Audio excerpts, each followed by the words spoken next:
you. So, my talk this afternoon is about exponential technologies in the age of consciousness.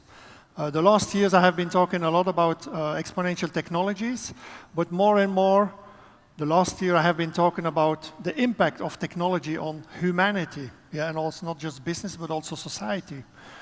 We live in a world now where nearly everything is possible. Everything that I have seen in Star Trek is possible, except teletransportation maybe.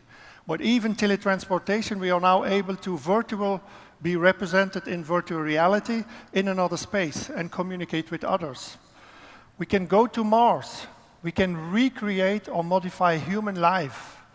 We can build autonomous vehicles. We can build machines that will do most of the routine jobs that we don't like in the first place anyway. So we need to be very conscious about what we design and develop in the future. So in the upcoming 20 years, we can solve a lot of things with science and technology. We can solve world hunger. We can stop and reverse global warming. We can slow down or cure major diseases. We can provide clean water for everyone at low cost. We can solve the energy problem, and we can also switch to sustainable economies for everyone. So, but we will need conscious leadership in order to do all these things, because if we're not conscious, we will not get there. Yeah? So I choose this video to start with, which is a video from Waele. It's a kind of dystopian scene of what they envisioned in the future. The movie was made a couple of years ago. But still, it's very real what we are creating now. Yeah, so we're creating these very addictive societies, yeah, where now we can order everything just with one button on our mobile phone. So what this does is actually we create lots of dopamine effects. Yeah? We have a lot of addictions. We're addicted to sugar. We're addicted to fat. We're addicted to fast food. We're addicted to infotainment and knowledge. We're addicted to work even. So all this is because it creates this dopamine effect of this quick fix, yeah? When we can binge watch Netflix, for example.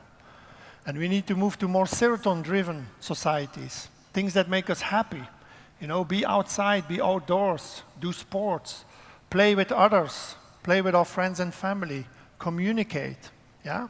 These deep human feelings that make us feel happy.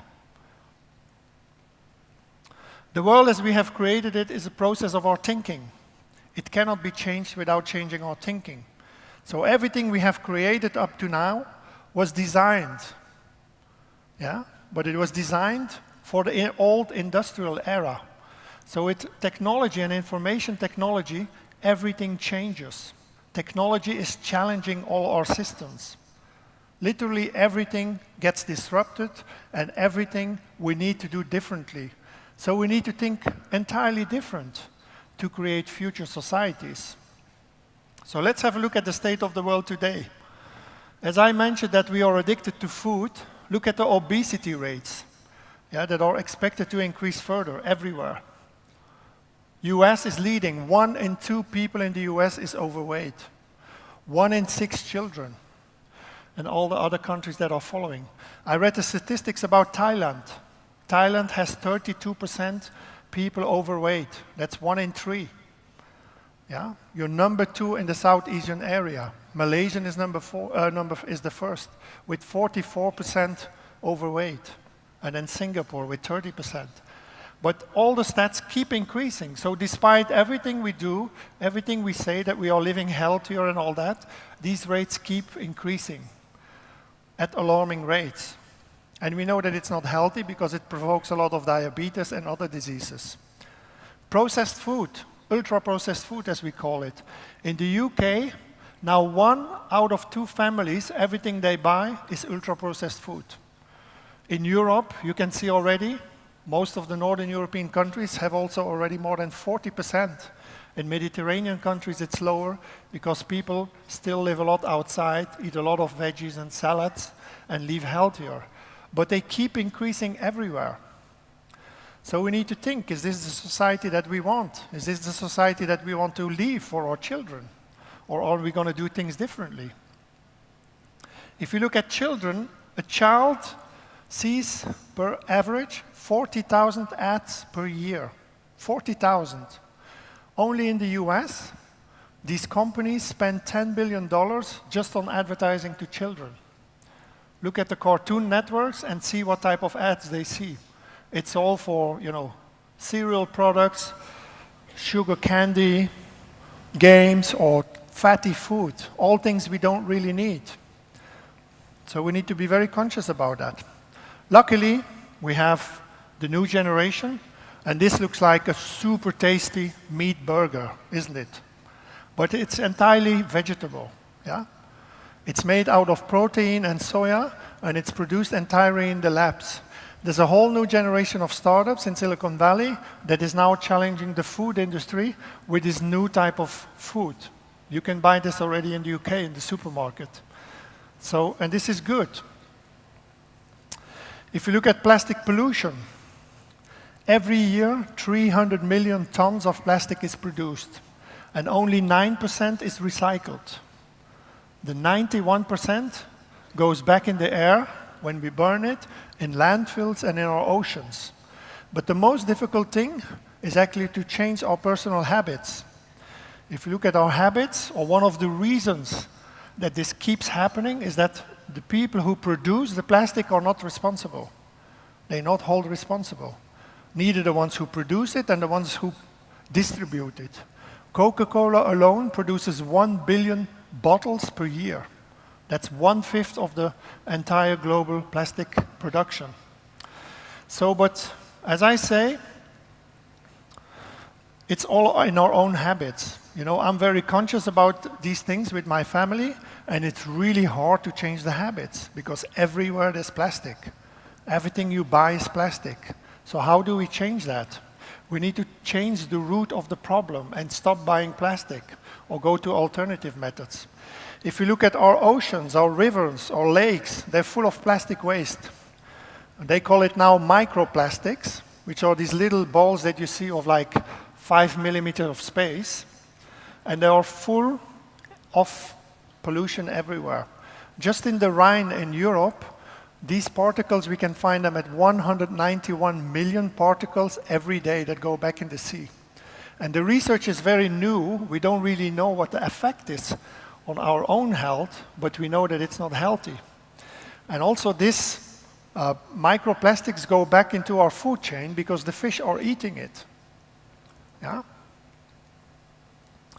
So we need to move to different types of alternative plastics, like bioplastics, which are made entirely organic from sugarcane or other products. If you look at the oceans, yesterday at the dinner table I heard a remark that we have now 5 or 6 new oceans or new continents, but they are made of plastic.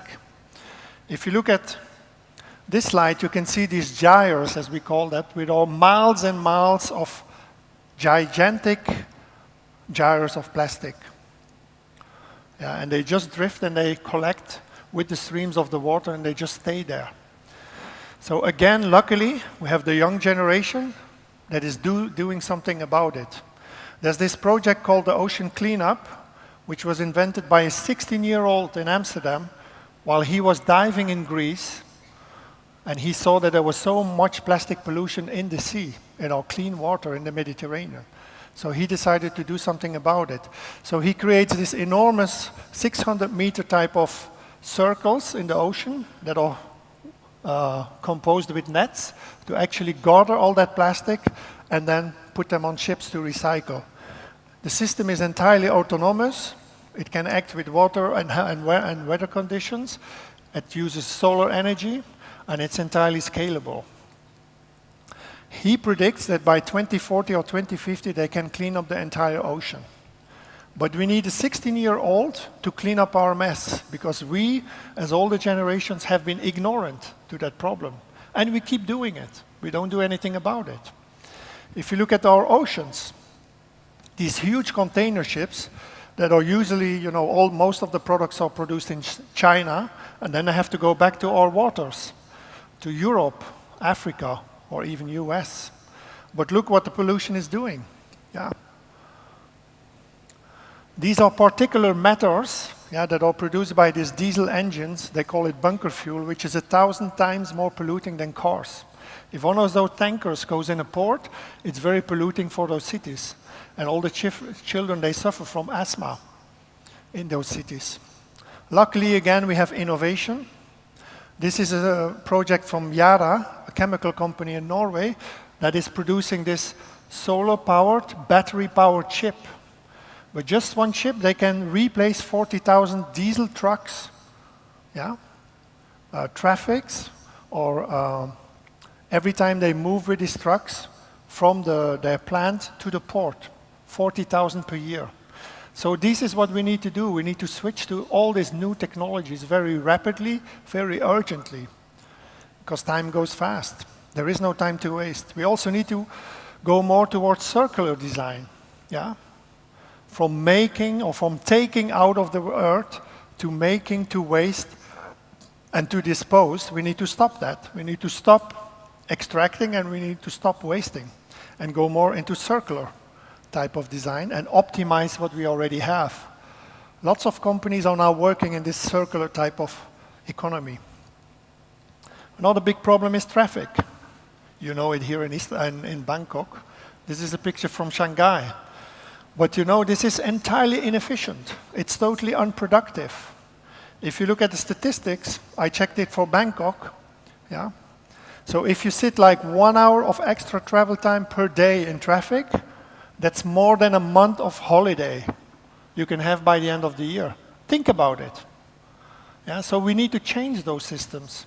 Bangkok, by the way, is number 2 in the most traffic jam cities in the world.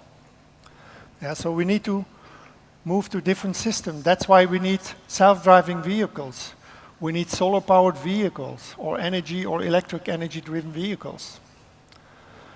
If you look at data, I explained this morning already, this is a video from Waze, which was acquired by Google. They actually look for alternative routes when people are in their car with their mobile phones. But this is the beauty of data. All these things we didn't know 10 years ago. By putting this in a map, you can see actually, you can predict the traffic jams and the roadblocks that are going to happen. And it's entirely dynamic. So data will give us a lot of opportunities to become more efficient and more sustainable in many industries. If you look at self-driving cars, it's going to change entirely the way we operate. We can literally create anything new in a car or in a self-driving car. We can have entertainment. We can even, have a meeting in the car. We can just travel with our partner. It's going to change not just the car industry, but also many industries around it. Like the hotel business. If you don't need to stop any longer. When we're tired of driving. The whole maintenance industry also is going to suffer because these cars are not, they hardly fail. And lots of other industries are going to fail too, are going to be affected too. Do you know, by the way, that we use our car only 4% of the time? 96% of the time we use our car, it's standing, it's parked. We drive our children to school, we go to work, our car is there, or even our partner does the same. So we have too many cars everywhere, and we need to find different solutions. Trucks is probably one of the first areas that's going to become self-driving, besides the cars in the cities, or taxi drivers. Why? Because on the highways, it's very easy to manage. We only need the truck driver actually to do the complex maneuvers for parking. This is a video from Otto, which was acquired by Uber, and which partnered with Budweiser to do already a delivery. So they have already testing trucks running around in the US in many areas.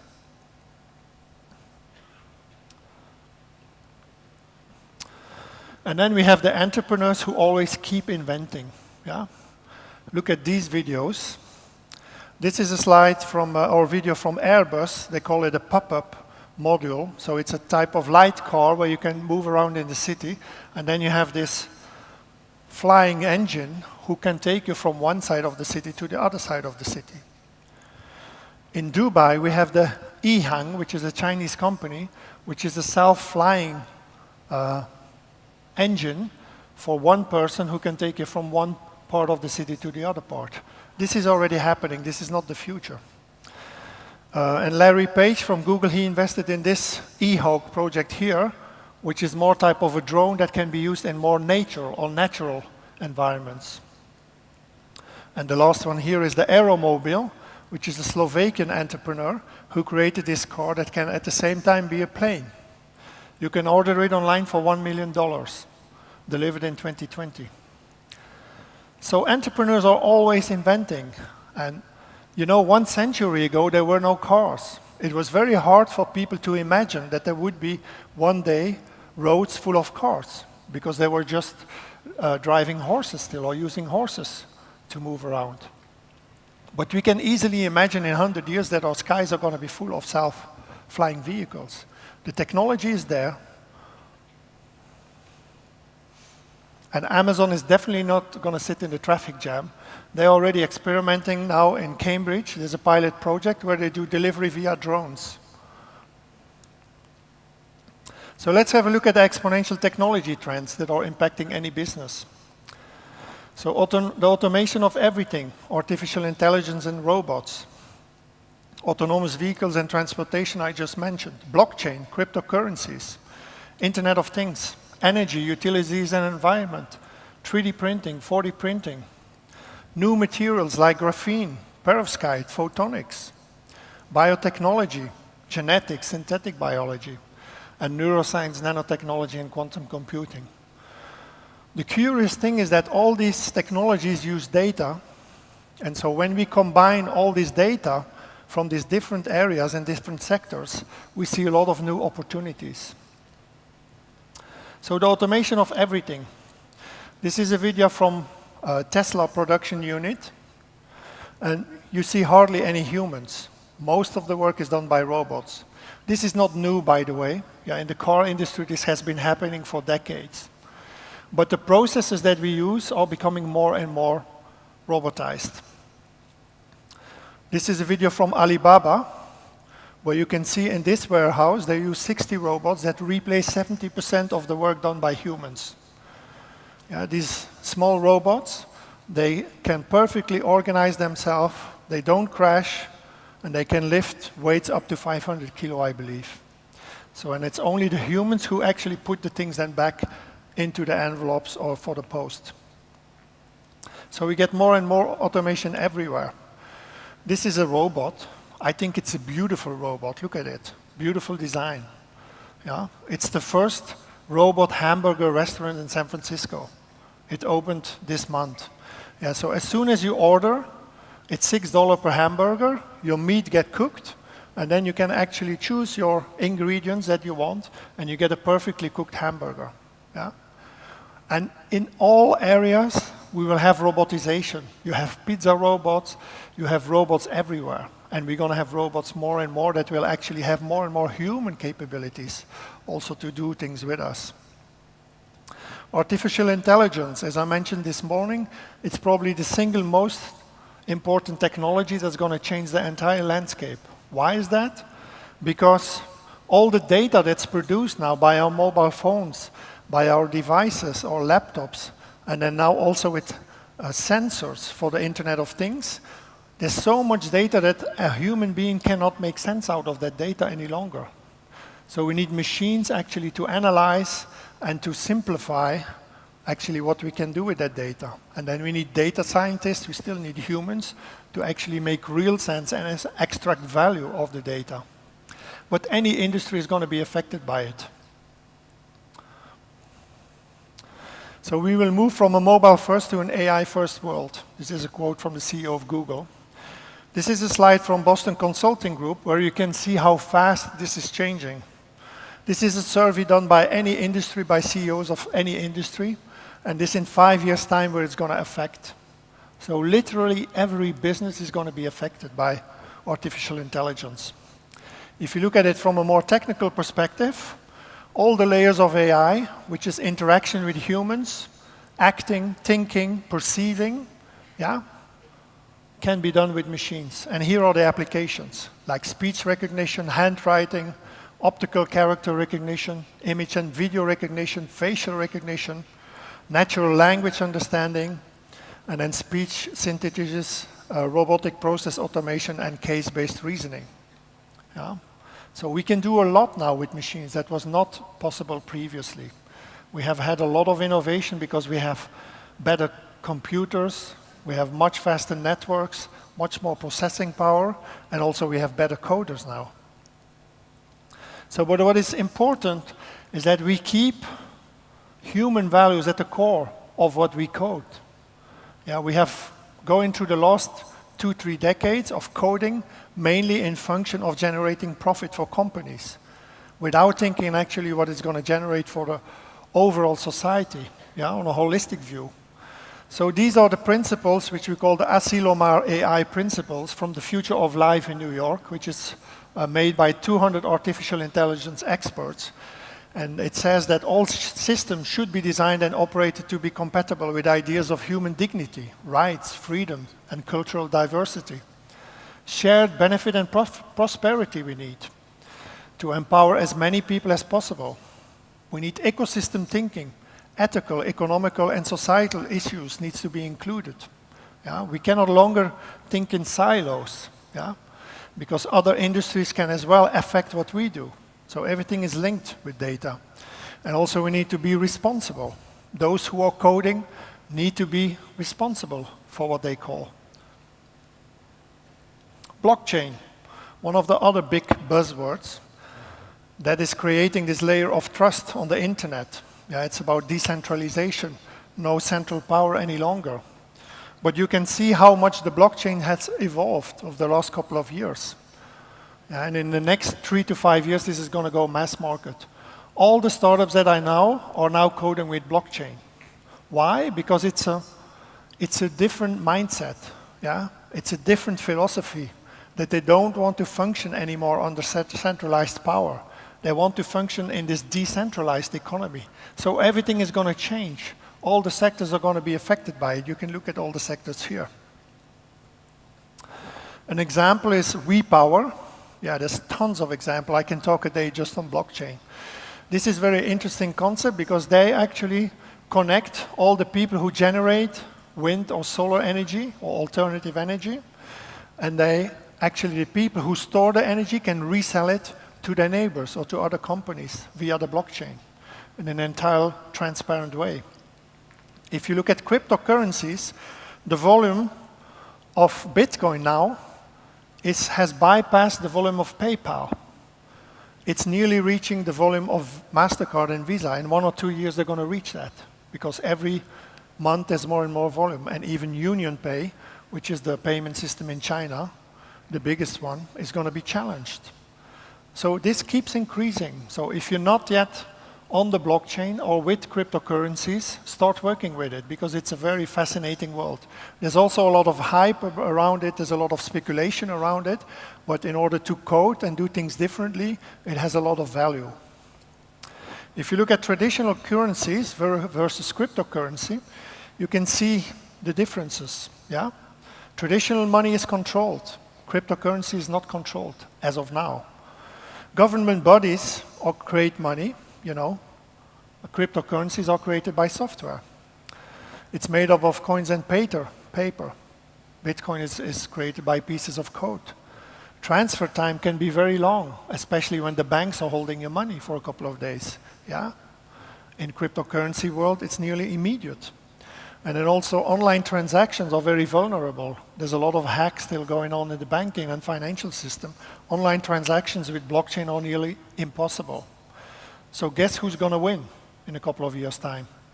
So we will move to a cashless society more and more, as is happening already in China. You pay everything with your mobile phone, and more in Europe too. I hardly use any cash personally.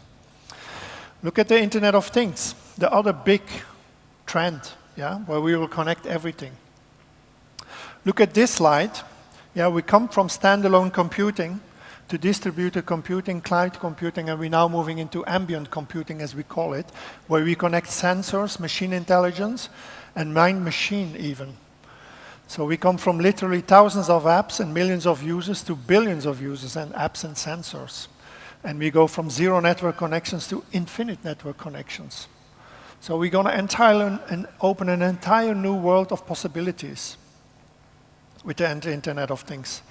But if we say that data is the new oil, as we said, and also Dr. Hai Li mentioned it this morning, then the platform economy is unbalanced. Because all that data now is currently going back to Silicon Valley. Everything you do on Facebook, Apple, Intel, Amazon, Google is all going back to Silicon Valley. Yeah, so you keep feeding that machine and the money goes back there. Many of these companies, for example, pay little or no tax in Europe. It's all legal, but it's not very good for a society. Why? Because tax is used to create new infrastructure. It's used to create new schools for our children. So there is an unbalance in this economy. Also, China is very strong with the BAT, Baidu, Alibaba, and Tencent companies and all their investments they have. But look at Europe, we are nearly nowhere. So if we say that data is the new oil, we also need to think how we can create value with our data and create new revenue models and business models. This is a slide from a startup in Spain called Libelium, and it shows very good what you can do with sensoring as of now. Yeah, we can measure air pollution, forest fire detection. We can enhance wine quality. We can detect smartphones. We can have radiation levels, electromagnetic levels, traffic congestion. We can track smart roads, smart lighting, intelligent shopping, water leakages, quality of water, waste management, smart parkings, even quality of shipment conditions. Yeah, so literally everything we can change. But think about this for a moment. If you can measure air pollution, you can also easily see that the value of property can change. For example, you will pay more in the future to live in a very clean area with clean air. Polluted areas will become less and less valuable in this era of connected devices. In IoT in manufacturing, we can literally connect and follow the whole production process, the whole supply chain, the whole distribution mechanism. And in agriculture, as I mentioned already, we can now measure light, we can measure soil moisture, we can measure temperatures, we can measure humidity, and all this will benefit to produce better products. But also, the agricultural sector is one of the most polluted everywhere. So that pollution goes back in the soil, and that, water or pollution goes back in our drinking water. So the people who provide water or who provide drinking water will have more cost of cleaning or filtering that polluted water. So that's a good example of how you cannot just think in silos any longer. Yeah, because the danger or competition or other things can come from neighboring sectors. If you look at IoT in cities, or what we call smart cities, I don't call them so smart as of now, but look at all these technologies. All this exists already. Self-driving cars, self-driving buses, self-driving trains, smart parkings, connected street lights. We have drones who can do maintenance and look for security, and we have other technologies. All these are existing, and they will continue to become part of our lives. In Europe, we have very old infrastructures, so it might take longer to actually install all this new technology. It's easier to do it ground up. Like, for example, in Seoul, they have this Cheongdi district, which is entirely created new, and it's entirely equipped with sensors and high networks to produce this type of new life in cities. This is a slide from a design agency in Paris, where they actually designed the future by 2050. And what we see is vertical farming. We see skyscrapers with vertical farming. We see trains that are solar or wind powered. But most of all, we see less and less cars. And we see more green spaces, because in cities, as humans, we need more and more green spaces. I live in Istanbul, and in Istanbul, there's hardly any parks left. So what does that do to our children if they cannot play in nature or in park any longer? We just keep them in-house in front of entertainment. Is that going to give them a good future? So we need to think about all these things. And we need to design or redesign everything from scratch. Intelligent buildings. This is the most intelligent building as of now in the world. It's called The Edge. It's in Amsterdam. It's entirely solar powered. It recuperates the rainwater and is used as wastewater. And as soon as you drive in with your car, the building knows you're there. You have an app, and you can organize all your meetings, whether it's a person-to-person meeting, whether it's a group meeting, whether it's a different type of meeting you want to have in the cafeteria. Everything is connected. You can manage, temperature, you can manage lighting within the building, and these are very sustainable buildings, so they pollute less. So we will see more and more of these type of buildings also in the future. So technology makes things a lot more efficient and also more sustainable for us. Also in our homes are going to become totally connected. We are now already connected to the internet, but now we're going to connect more and more devices. Retail is already coming to your home with devices such as Amazon Echo or Google Home or Apple Siri. But we can have smart door locks, that can be opened by delivery people or people who have a trusted relationship with you. We have smart water. We can put filters on drinking water that can measure the quality of the water.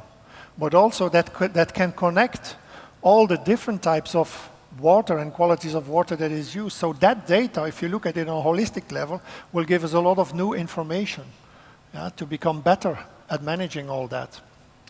Voice technologies, digital assistants. One of the biggest revolutions that is coming now is voice technology. The technology is now so good, we can literally talk to devices and they can answer as human beings. I don't know how many of you saw the demo of Google, where a machine actually did a phone call to a hairdresser or to a restaurant, and the person itself didn't know that it was a machine talking. So we can imitate human voice so good, and the transcription of what is happening is actually so good with machines that we hardly recognize. So don't be surprised if you get a call from a robot soon. So here's another example from Autodesk. If you also activate the camera, I'll also be able to see your facial expressions. Thank you for granting access to your camera.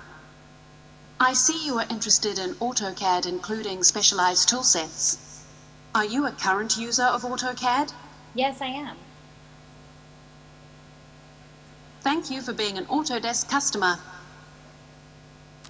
So this is a digital assistant, but not just by voice, but also the design of the digital assistant is nearly human.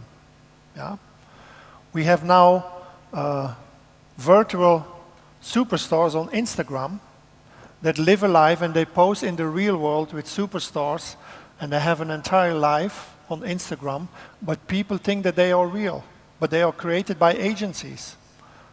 And they pose with the biggest brands. They're already sponsored by big brands like Chanel or others. And so it's going to become harder and harder to distinguish actually what is human and what is machine. And this is now. Look at the quality. What is going to be in 10 years? Another example here, this is from an insurance company startup called Trough, of how good a user experience is for young generations now. I'm leaving my house now. And as I step outside, all of these things with me are fully insured against loss or damage, instantly. That trick I just showed you, that's Trove. Trove is smart insurance. Unlike blanket policies that cover everything at once, Trove helps me protect just the things I care about. All I have to do is swipe to protect.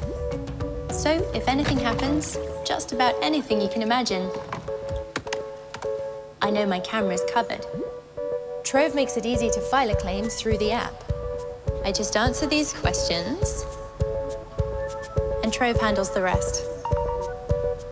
And every time I leave my house, things like my laptop and phone are protected. Trove puts me in control of the things I care about, and that's really smart.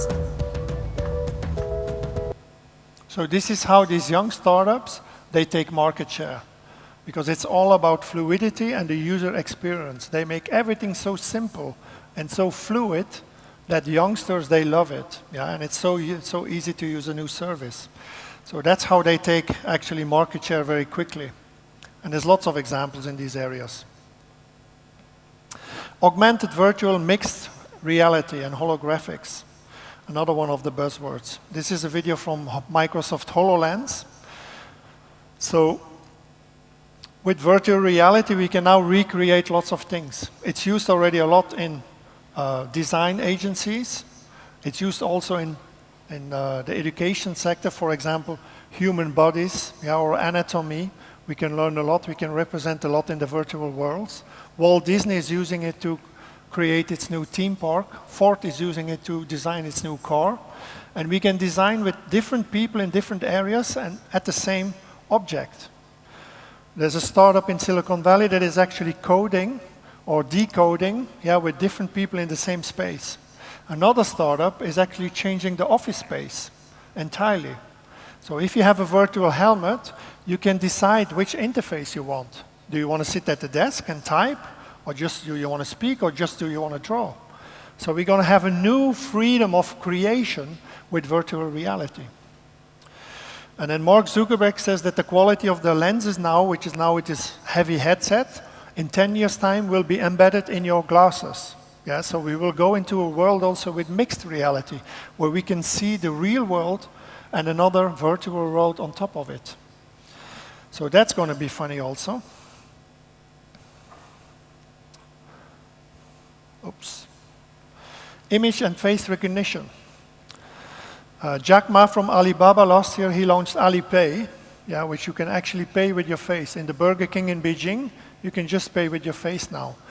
And many technology companies use it already. You use it for your iPhone and other biometrics. In China, for example, they have the Citizen Score project where they track every movement of every citizen. As of now, it's voluntary, but they're going to make it obligatory by 2020. So everything you do, your shopping, your online shopping, what you do in your life is going to be tracked. The thing is, do you want to live in this world? We have all this technology to make things good, but it's also a tool to control people. So what does that do to our freedom?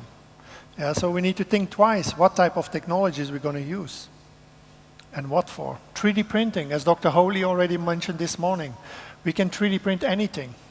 This is a chair made out of organic mushroom. It's called mycelium. And it's hard that you can make chairs and furniture out of it. The good thing is that you can create very creative designs with it. We can 3D print houses. Lots of Chinese companies are now building in the Middle East. They can print houses in the daytime. This is a design that is actually designed by an artificial intelligence. But what is happening in architecture, we will be able to design entirely new structures. I believe we're going to go in a new renaissance of architecture because we can create all these new forms. If you look at steel, we can 3D print steel. But look at the forms here. These type of forms can be a lot more solid than we used to have. And we can also be more creative in our designs. We can 3D print skin. And we can 3D print organs. Regenerative medicine, as we call it. So now the science says that it's easier to actually build a new organ out of our own cells, than to transplant organs, because with transplanting organs, we always have human body has rejection. So this is the new type of health innovations. We're going to have a lot of health innovations the coming decade. Online manufacturing. When I talk about 3D printing, I always give the example of this startup in Amsterdam called 3D Hubs. They started a couple of years ago, and what they did is connect all the 3D printers in the world. So they started with 500 3D printers. They have now thousands of 3D printers. And how does it work? You go to their website, you can upload your own design, or you can use an existing design, and then you can look for the 3D printer, which is closest in your area, and then you can order to 3D print it. And have a business model which creates value for everyone in the value chain.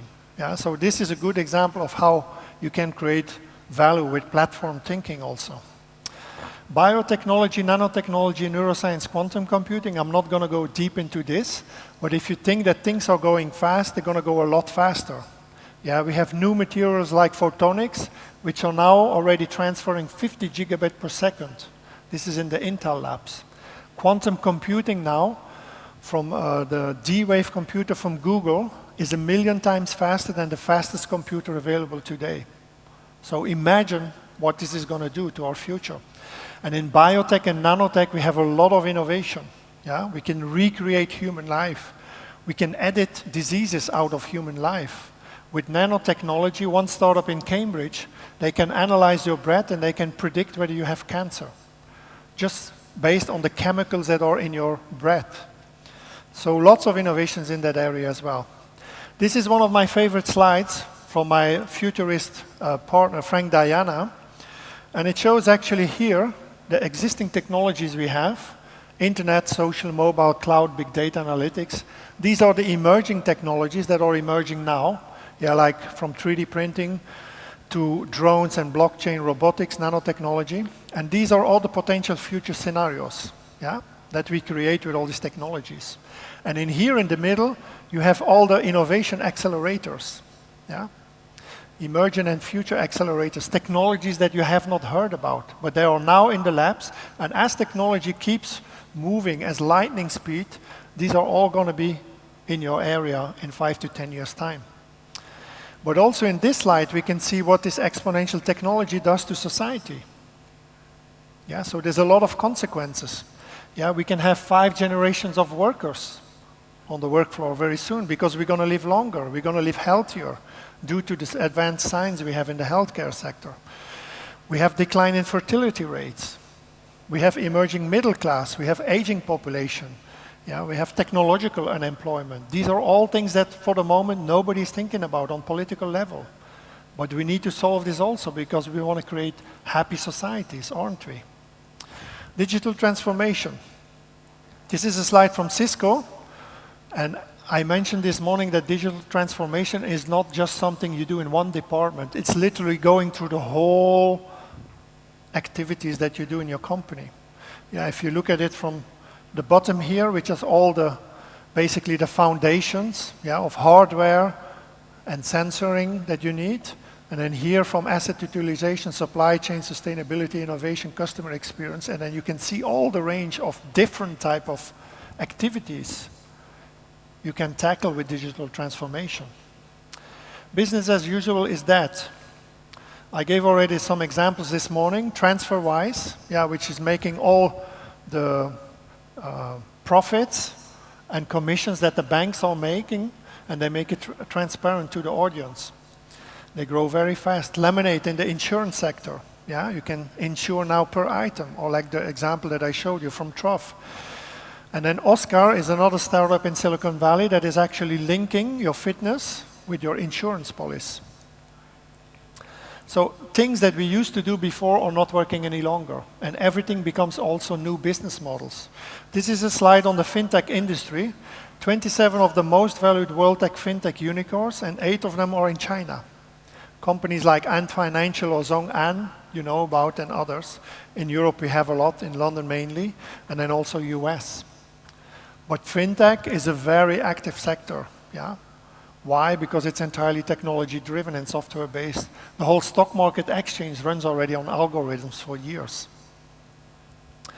So this slide I want to show you, yeah, because lots of the companies, they only see the successes of these technology companies. But if you look at this slide on the left, you can see these are all the successes that you know about from Amazon. But on the right, you can see all the failures they had. They have more failures than successes. But nobody talks about these, or we forget about these because we focus only on success. So if you want to succeed in this digital economy, you also have to be able to try and to put the funds and to learn from that, because from every learning you can see a new opportunity. But corporations are afraid to fail. And this is something that they need to learn. And they can learn from the startup world. The last decade, we have talked a lot about disruption, and we still talk about it, but the new era is all about construction, yeah? Because you see that startups like Airbnb, for example, in cities or Barcelona, people come on the street against Airbnb because their whole neighborhood becomes unlivable in the weekends because everybody comes to Barcelona to party. Facebook, we know with the Cambridge Analytica scandal, yeah, that they have not been very ethical with our data. Uber has problems with taxi drivers everywhere. So as a business leader, you need to be consequent also and think about consciously what is happening with the output of what you do to society. So the new era is all about construction. Yeah? As companies, we can work together with startups and society or political leaders to make the best for a better future. Future of talent, skills, and jobs. We have 5 new economies impacting any business. The maker economy, yeah? 3D manufacturing. On-demand sharing economy, own less, access more. A new kind of disownership. By the way, have you noticed that the new generation of millennials, they cannot afford a house, they cannot afford a car. They still live with their parents at age 30. Something might be wrong in the system, yeah? But anyway, the young generation thinks creatively, and that's why they come up with all these new designs. We have circular economy, people, planet, profit, towards sustainable capitalism. The way we make things and not recycling them is not sustainable in the future. The experience economy. The ones who create the best experience on digital and in the real life are the winners of tomorrow. They are the winners of today already. And then we have the gig economy, remote working and telepresence. So these 5 economies, they keep growing every year. Every year, every year. So make sure that you have a good eye on them and start applying also in your business. This is a slide from the Future of Jobs report from the World Economic Forum, where you can see the rate of automation and devised in division of labor as share of hours spent. You can see here where we are now, 2018, 29% is machine-driven. In 4 years' time, it's going to be 42%. By 2025, it's going to be 52%. And this is going to keep increasing. All the routine jobs that we do, everything that's repetitive task will be easily automated very quickly, sooner than we think. Here's the emerging job landscape, also from the WEF, Future of Jobs report. You can see all the emerging jobs, mainly in technology, data analyst and scientist, AI and machine learning, general operation managers, software application developers, sales and marketing professionals. We still need to sell our products and our services. Big data specialists, digital transformation specialists, new technology specialists, organizational development specialists, and information technology services.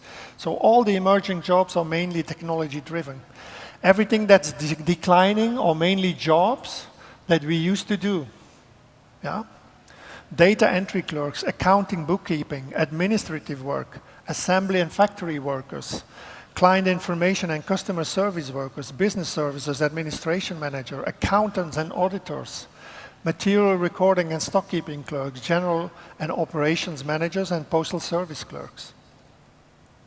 Yeah, so everything that's like, if you're in one of these jobs, by the way, start learning a new job or a new skill. Yeah, it's time, because this is going to go very fast. This is in 4 years' time. The good thing is that the emerging jobs are going to create more jobs than we lose. Yeah, at least that's what this report says, because many reports, they say the reverse, that we're going to lose more jobs than we create new jobs. On the skills level, growing skills and declining skills. So here in the growing skills, the good thing is that all the growing skills are purely human attributes. Yeah?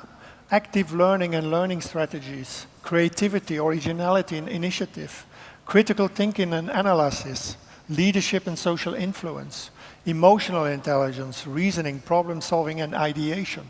So on one hand we have lots of job creation in the technological sector, and on the other hand we have this more human type and human-to-human type of services that we will also generate.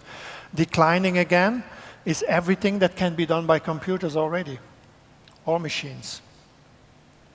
So we need to go to more conscious leadership in the future.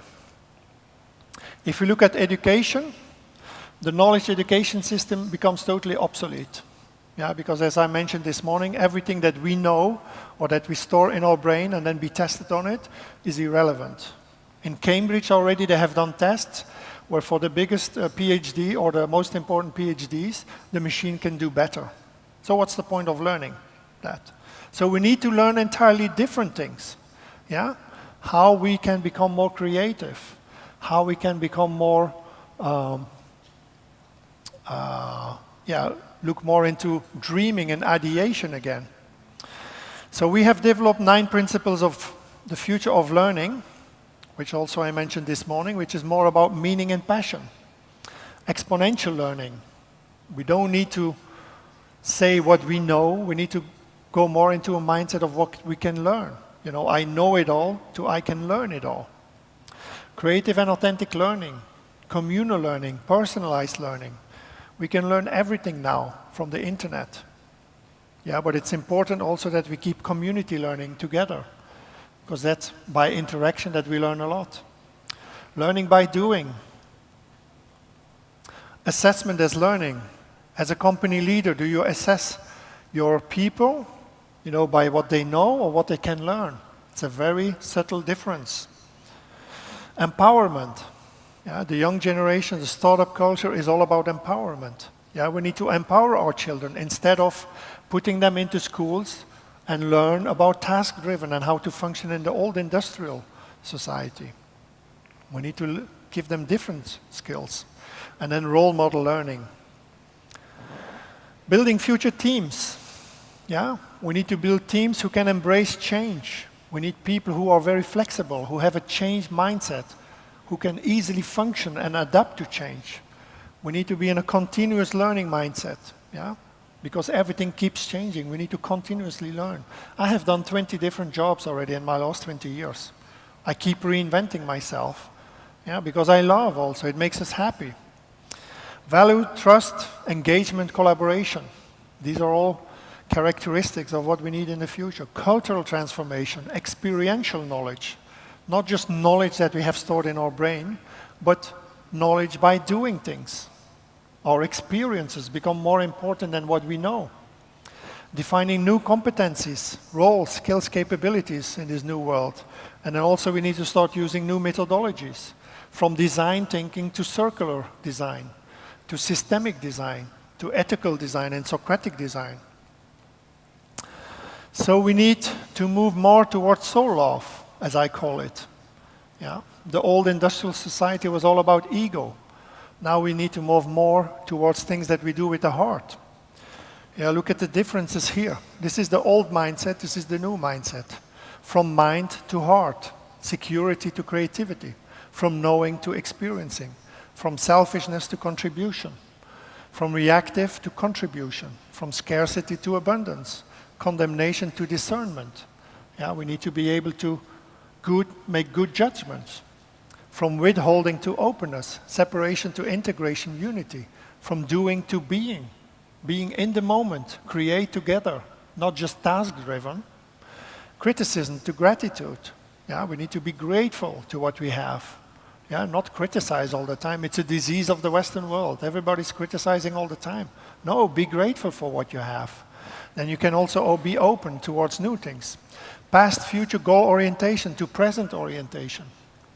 Resentment to forgiveness, blame to understanding responsibility, controlling to freeing, hurtful to healing, competitive to cooperative. You see the difference? Games to win-win integrity, avoidance, hiding to engagement and seeking, and from a me world to a we world. This is essential, yeah? And personal transformation is essential to make this future happen. One of the biggest challenges we face is that people are afraid to change. They are afraid to face their own fears. Yeah? If you think and you wake up every morning and you say, what do I really want? What do I want to do? It will be in many cases very different than what you do in your job life. Yeah, and if we want to go into this new world, we really need to think and work about what do we really want. Yeah, and once you have all these traits and once you are on that level, we can start thinking about a new type of working together, yeah, from the pyramidal structure in hierarchy, yeah, from CEO to staff or middle management and all that, to a more holacracy level, as we call it, where we can work on a flat level, yeah, in different teams, working together. Also on an ecosystem level, this is a slide from water solution ecosystem with Internet of Things, but it's very important that we think in ecosystems, not in competition any longer. Everybody can become a partner, and everybody can drive value to each other. So we need to keep working with academic institutions. I very much like the model here that is applied with Stanford University, because they have the best talent, and you can learn very quickly from what they know. We need to work together with governments on a city level, local level, governmental level, regional level. We need to work with investors and the investment community. When we have new ideas and we have new talent, how can we bring that change? We need money, we need investment and funds. Also, we need to work with existing companies and then incubators. Yeah? If you want to bring in innovation in your company, set up your own accelerator, set up your own incubator of like what you envision for the future, and then call the startups to think together with you. It's a very good way of bringing fast innovation in your company.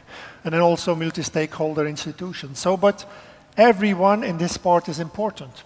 And you cannot just do it by yourself any longer in this new economy. So conscious leadership, you need to be humanist. Yeah? You need to care about your fellow humans. And what type of society do you want? What type of society do you envision? You need to be futurist. You need to understand what is coming. You need to be an innovator. You need to constantly innovate yourself and your company and your products and services. And you need to be technologist as well. So we need very different skills to face the future than we used to have. How do we bring conscious business and conscious leadership into companies? We use the conscious business model design, which is built on the startup canvas model. I think many of you know. Yeah? But we made it ours. So we start always from the human values first. We build in futurism. We create personas, which in many cases we think about children first, because children or a 10-year-old child is the future in 10 years. I work with many companies and they always think about what's going to happen in 10 years. Well, we design together with children and we ask them because they are very virgin. They have a very healthy mindset. It's not polluted yet by the system.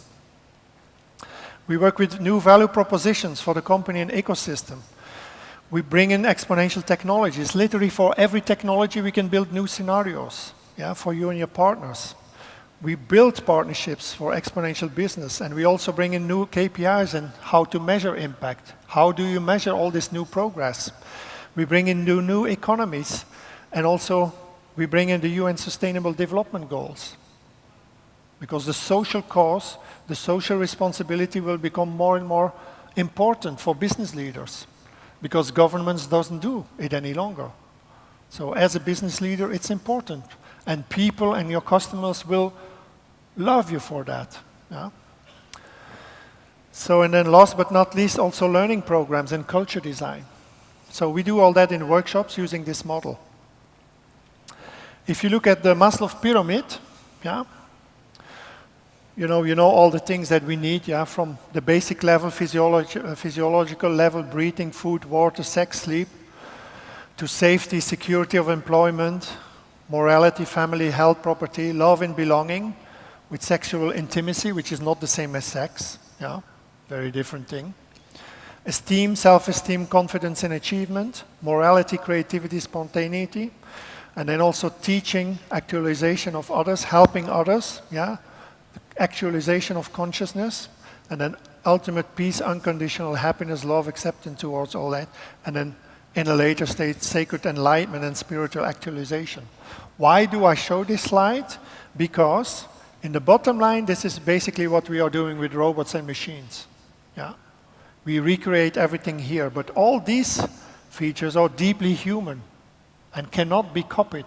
So we need to focus more on these things. And I'm convinced that we're going to build an entire new economy on that, which is human-to-human related. This is a slide from Tony Robbins, the #1 coach in the world, and he uses this in his Masters of Life and Masters of Health. It's the pyramid of health or wealth, he calls it. So what is most important is physical body, be in a good health, yeah? Your emotions and meaning and relationships. This is what keeps you happy. This is what keeps you alive, these deep human connections. Time, career, mission, finances, and then in a later level contribution and spirituality. But what is happening in the world is that everybody is focused here. Time, career, mission, and finances. And this is why so many people burn out. 50% of the people in Western economies are burned out. That's half of the country. So we need to do something differently. We need to change things. Yeah? And they all forget the bottom line.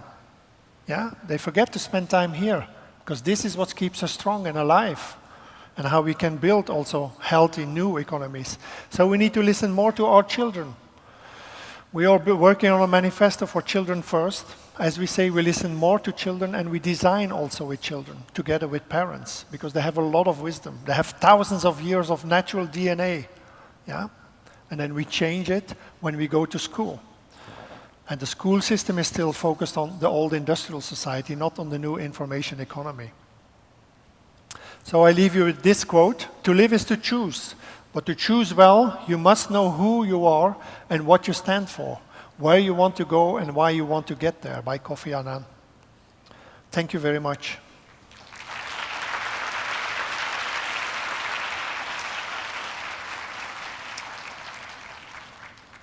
I think we have time for questions.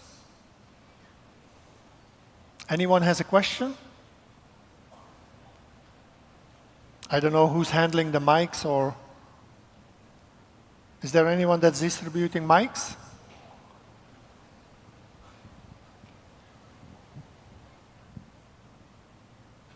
Anyone has a question? Okay, I don't know what is happening, or so I'll leave you here then. Okay, thank you very much.